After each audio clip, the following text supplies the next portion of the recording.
আসসালামু আলাইকুম বন্ধুরা, আশা করি সকলেই ভালো আছেন। আজকে আপনাদের জানাবো সর্বপ্রথম 3 শ্রেণীর মানুষ জাহান্নামে যাবে। হাদিসে এসেছে ওই 3 ব্যক্তির নিয়ত শুদ্ধ ছিল না, অর্থাৎ তারা আল্লাহকে সন্তুষ্ট করার জন্য ইবাদত করেনি।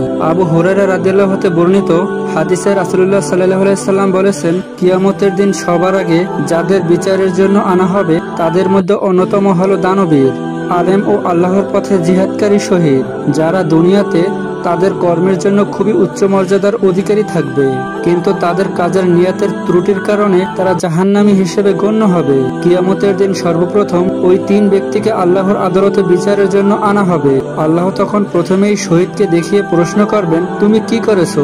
সে উত্তর দেবে, আমি আপনার পথে লড়াই করে শহীদ হয়েছি। তখন আল্লাহ তাআলা বলবেন, তুমি মিথ্যা বলেছো, তুমি শহীদ হয়েছো যাতে লোকে তোমাকে বীর বাহাদুর বলে, সেটা তুমি দুনিয়াতেই পেয়ে গেছো, সে কারণে এখানে তোমার কোনো প্রাপ্য নেই। তখন তাকে জাহান্নামে নিক্ষেপ করা হবে।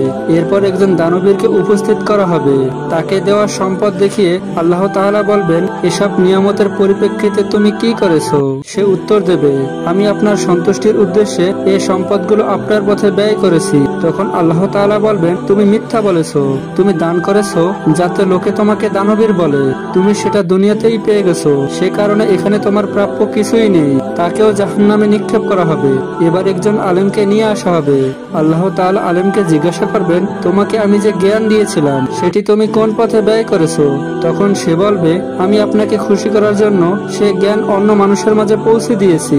আল্লাহ বলবেন, তুমি মিথ্যা বলেছো, তুমি এসব জ্ঞান অন্যদের কাছে পৌঁছে দিয়েছো যাতে লোকেরা তোমার প্রশংসা করে এবং তোমাকে প্রাধান্য দেয়, সেটা তুমি দুনিয়াতেই পেয়ে গেছো, তাই এখানে তোমার প্রাপ্য কিছুই নেই। এরপর তাকেও জাহান্নামে নিক্ষেপ করা হবে।